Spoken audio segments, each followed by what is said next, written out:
उस दिन एक बात समझ में आई, ये जो अपना दिल है ना, बड़ा डरपोक है यार, इसको बेवकूफ बना के रखो. All is well. All is well. 영화 세월간이의 명대사죠. 번역하자면 문제없다, 잘 될 거야 라는 긍정적인 뜻으로 주인공 란초가 걱정이 많은 친구 라주에게 해줬던 조언입니다. 그런데 란초의 말처럼 매번 마음을 다잡는다는 거 쉽지가 않습니다. 이런 말을 들을 때면 그래, 이제부터 다 잘 될 거니까 의심하지 말자라고 다짐을 하지만 세상에는 이런 우리의 마음을 송두리째 흔들어버리는 일들이 너무나 많습니다. 예를 들어보자면 처음에는 다음 생까지 함께할 것처럼 영원을 약속한 사이였는데 결국에는 남보다 못한 사이가 되는 경우도 있고, 우리 8년 만났어. 그러니까 8년을 만났든 8주를 만났든 헤어지는 건 다 똑같은 거지. 현아야, 미안해 현아야, 미안해. 나의 혼신의 힘을 다하였지만 벽에 부딪혀 원하는 결과를 못 이뤄내는 경우도 있고요. 그걸 왜 틀려가지고. 이번에 두 문제 차로 떨어졌대요? 그만두기 딱 좋을 때네. 야, 아깝게 떨어지한테 그딴 말을 해. 근데 그렇게 늪에 빠지는 것 같아? 아까워서 더하고 아까워서 포기를 못하고 계속 이 길을 가자니 붙을 거라는 확신도 없고 노력도 결국 붙어야 인정을 해주는 거야. 안 붙으면 우린 다른 사람들 눈에 노력 덜한 애밖에 안 돼. 이런 일들을 겪다 보면 란초의 All is well 이라는 말은 언제 존재했냐는 듯 새까맣게 잊어버리고 다시 고통과 좌절의 굴레에 빠지게 되죠. 시중의 책과 영상에서는 이런 말이 많이 보입니다. 너가 원하면 노력한 만큼 이루어질 거야. 너무 좋은 말이지만 가끔 꿈과 현실은 동일시되지 않죠. 처음에는 그렇게 꿈을 품고 마음을 먹지만 계속해서 만나는 벽에 좌절을 반복하면 생각이 바뀌게 됩니다. 그래서 란초의 All is well이라는 말을 들은 라주는 이렇게 대답을 하죠. और उससे प्रॉब्लम सॉल्व हो जाएगी. 저는 이런 좌절의 늪을 허우적대는 것, 이것 자체가 마음에 들지 않았습니다. 안 될 때마다 잘 될 거야, 간절히 원하면 이루어질 거야 라는 말을 각성제처럼 사용하기 위해서 그때마다 많은 책과 영상을 뒤졌었는데요. 하지만 긍정적인 결과도 엄청 많았었지만 이게 쌓이다 보니까 예전보다 그 각성 단계가 좀 쉽게 풀린다라고 할까요? 예전에는 동기부여가 한 3일 갔다라고 한다면 어느 날부터는 그게 몇 시간밖에 안 가고 이러더라고요. 또 문제는 간절히 노력을 했는데 결과가 이루어지지 않는다. 그러면 내 노력이 부족했다라는 말만 하면서 나를 더 강하게 자책하게 되는 일들이 반복되더라고요. 이런 혼란을 오랫동안 겪었습니다. 제 내적 갈등이 매우 심화되고 있던 상태 때 이래서는 안 될 것 같은데 라는 생각을 하며 다른 방법을 찾고 싶었어요. 조금 더 지속이 가능하고 매번 이렇게 숨이 탁 막히는 듯 사는 것보다는 좀 자연스럽고 좀 더 강인하게 좀 건강하게 살 수 있는 방법은 없는 걸까 하면서 고민을 했었습니다. 그런 결핍을 갈망하던 저에게 이런 글귀가 다가왔습니다. 수모당하는 것을 신기한 것처럼 좋아하고 고난을 내 몸처럼 귀하게 여기십시오. 수모를 신기한 것처럼 좋아한다 함은 무엇을 두고 하는 말입니까? 낮아짐을 좋아한다는 뜻입니다. 수모를 당해도 신기한 것, 수모를 당하지 않아도 신기한 것, 이것을 일러 수모를 신기한 것처럼 좋아함이라 합니다. 노자의 도덕경 13장 내용이었습니다. 근데 뭐랄까요, 강렬하기는 한데 처음에는 그 내용이 쉽게 다가오지 않았습니다. 수모를 신기하게 여기고 당해도 신기하고 당하지 않아도 신기하고 고난을 내 몸처럼 귀하게 여겨라? 난 너무 힘들어서 그게 잘 안 되는데? 이런 생각이 들더라고요. 너무 지칠 대로 지친 상황이라 그 내용이 긍정적으로 한 번에 저한테 팍 오기보다는 의구심, 저항감 이런 마음이 자리 잡혔던 것 같아요.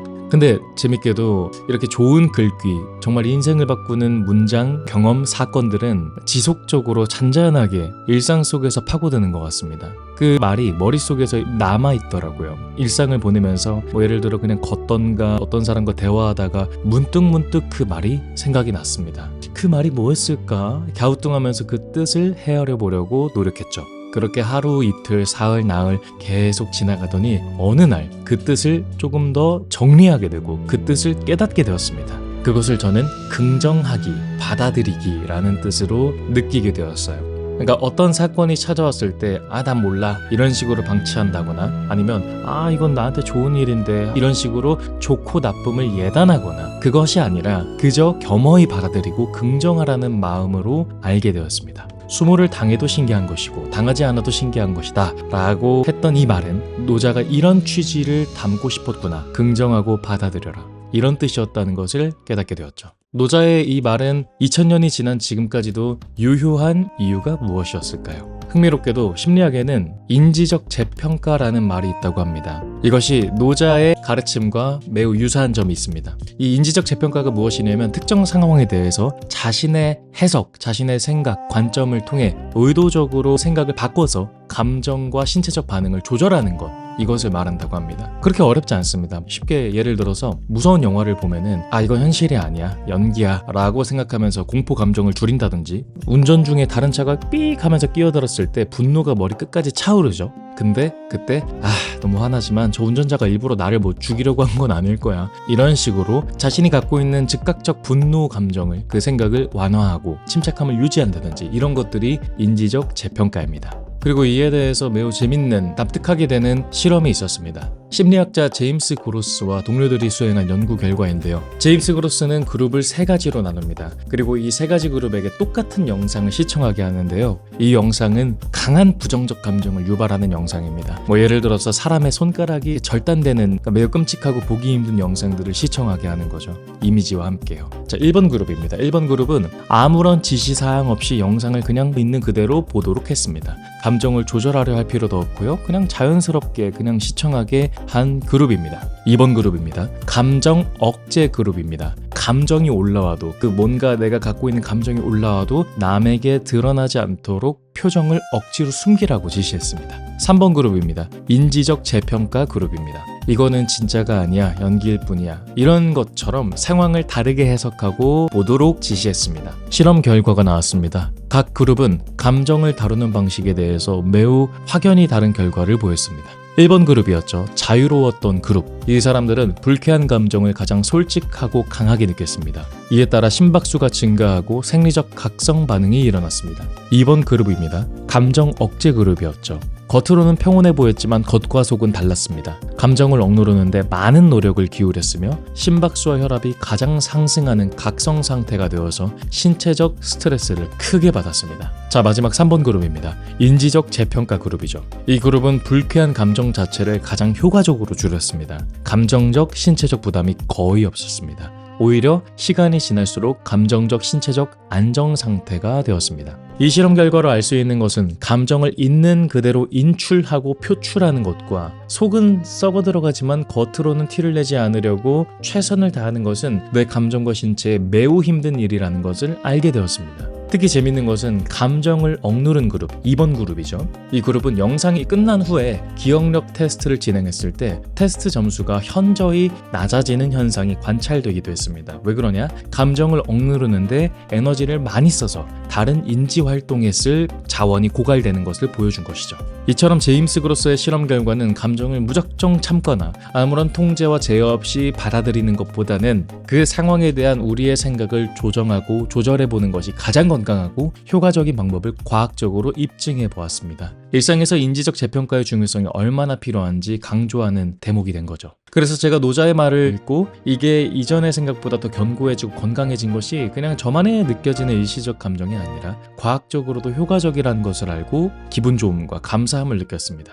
그런데 놀랍게도 제가 느꼈던 이런 깨달음의 과정들이 과거의 선조들도 똑같이 느끼고 이미 깨달았다라는 것을 알게 되었습니다. 아주 예전부터 전해져 온 흥미로운 이야기가 있는데요. 이 이야기에도 노자와 같은 취지와 노자와 같은 깨달음이 묻어 있습니다. 옛날 아주 먼 옛날 세옹이라는 노인이 있었습니다. 그 노인은 아주 귀한 말 한 마리를 키우고 있었는데 어느 날 그 말이 이웃나라 땅으로 도망쳐 버렸습니다. 마을 사람들은 세옹 할아버지가 크게 슬퍼할 거라 생각하고 위로의 말을 전했습니다. 그런데 뜻밖에도 그는 담담한 목소리로 이렇게 말했습니다. 내가 왜 슬퍼해야 하는가? 이것이 오히려 좋은 일이 될지도 모르지. 몇 달 뒤 놀랍게도 도망쳤던 말이 돌아왔습니다. 게다가 혼자 돌아온 것이 아니라 다른 좋은 말 여러 마리를 데리고 온 것입니다.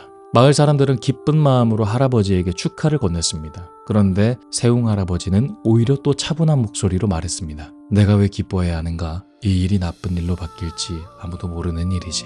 얼마 지나지 않아 노인의 아들, 세웅 할아버지의 아들은 그 좋은 말 중 하나를 타다가 크게 떨어져 다리가 부러지고 말았습니다. 마을 사람들은 또다시 슬퍼하는 우리 세웅 할아버지를 위로했지만 역시나 덤덤하게 말했습니다. 이 일이 역시 좋은지 나쁜지 누가 알겠는가? 그리고 1년 뒤 전쟁이 일어났습니다. 마을의 모든 젊은이들은 강제로 전쟁터로 끌려가 목숨을 잃었습니다. 하지만 다리가 부러져 불구가 된 세옹의 아들만은 부상 때문에 징집되지 않았었고 결국 살아남게 되었습니다. 이 이야기가 낯설지 않죠? 뭔가 떠오르는 고사성어가 있을 겁니다. 네, 맞습니다. 바로 인생지사 세옹지마다. 이러한 이야기죠. 참 대단한 감탄이 나오는 선조들의 지혜입니다. 이야기 그대로요. 인생에서 벌어지는 모든 일을 그 결과를 미리 알 수 없다는 것이죠. 그래서 우리의 옛 선조들은 가늠할 수 없는 다가올 일들을 이건 좋은 일이야, 나쁜 일이야 이런 걸 따지지 말고 다가오는 거대한 운명이라는 것은 하늘이 정해주는, 우주가 정해주는 것이니 그저 자신의 자리에서 최선을 다하며 묵묵히 걸어가라 이런 말을 했습니다. 그래서 이것을 또 진인사 대천명이라고 불렀습니다. 진인사, 인간이 나아갈 수 있는, 인간이 할 수 있는 것은 하되 대천명, 큰 뜻은 하늘에게 맡겨라. 이러한 취지죠. 이것을 간단하게 이야기하자면 그냥 하는 거고. 무슨 생각을 해? 그냥 하는 거지. 때론 생각보다 행동하고. 생각이 작으면은 인생이 실수를 한대. 근데 생각이 너무 많으면 인생을 막힌대. 가보는 거 어때? 어때? 갑시다. 기쁨, 힘듦, 슬픔도 끝이 있으니 가볍게 받아들이고. 좋은 것에 대해서 너무 들뜨면 반드시 그것이 나빠질 때는 그만큼 밑으로 가라앉습니다. 좋다는 것도 사실은 잠깐이거든요. 좋을 때도 그냥 입가에 미소를 띠는 정도로 받아들이고 나쁠 때도 그저 입가에 미소를 띠는 정도로 받아들이고 내 감정에 너무 기복이 심하면 고락이 커지거든요. 이런 간단한 생각을 한다는 거죠. 물론 영상 초반에 말했지만 현실의 고난이 그렇게 쉽게 품어질 수는 없겠죠. 하지만 그럴 때마다 우리의 생각의 틈이 있을 때마다 우리가 해야 될 것은 무엇인가? 저는 꾸준히 인지적 재평가를 하는 것, 그게 중요하다고 생각합니다. 노자의 말처럼 수모를 당하는 것도 신기하게, 당하지 않는 것도 신기하게 받아들이기, 고난을 당하는 것도 당하지 않는 것도 겸허히 받아들이기, 그 무엇에도 강렬하게 일희일비하지 않도록 나와 잘 대화하기, 이런 과정들이 쌓이다 보면 삶이 더 건강해지는 게 아닐까 생각하게 됩니다. 우리의 삶은 정말 어디로, 언제, 어떻게, 왜 흘러갈지 아무도 모릅니다. 사랑하는 사람과의 순간이 언젠간 끝날지도 모르고요. 난 단 한순간도 행복한 적이 없었다고 생각했었거든. 그런데 오늘은 너무 행복했어. 내가 옆에 있어서 아니, 네가 너무... 좋으니까. 불투명한 미래가 반복될 수 있습니다. 선배님도 꼭 붙으실 겁니다. 커트라인 또 한 문제 참. 넌 진짜 좀만 더 하면 되겠다. 이러한 역경의 과정 속에서 노자의 말씀이 직접적으로 여러분의 문제를 해결할 수 없겠지만 아마도 이것만큼은 줄 수 있지 않을까 생각합니다. उस दिन एक बात समझ में आई, ये जो अपना दिल है ना, बड़ा डरपोक है यार. इसको बेवकूफ बना के रखो. और उससे प्रॉब्लम सॉल्व हो जाएगी. नहीं, लेकिन उसको झेलने की हिम्मत आ जाती है. ये मंत्र याद कर लो, यहाँ पर बहुत जरूरत पड़ने वाली है. 문제를 해결해 나갈 용기. 저를 포함한 우리 모두에게 필요한 것이죠. 지금 나에게 일어난 일이 좋은 일인지 나쁜 일인지 판단하기 전에 스스로 만든 강박에서 조금 더 벗어나 삶을 있는 그대로 받아들여보자. 저는 이것이 노자가 우리에게 주는 조언이라 생각이 들고요. 제가 느꼈던 이 감회들을 나누고 싶어서 영상을 제작했습니다. 긴 영상이었는데 시청해주셔서 너무 감사하고요. 오늘 이 내용은 노자의 도덕경 수업이라는 제 책의 일부를 발췌하여 영상을 제작했습니다. 이 해당 책에는 제가 노자의 도덕경을 읽으면서 느꼈던 강렬한 영감의 언어들이 담겨 있습니다. 열심히 써봤습니다. 관심 있으신 분들은 아낌없는 사랑 해주시면 제가 겸허히 감사히 받도록 하겠습니다. 이 긴 영상 시청해주신 분들 너무 감사하고요. 노자가 제시한 관점이 우리에게 모두 도움이 되기를 바라며 오늘의 영상 마무리합니다. 고맙습니다.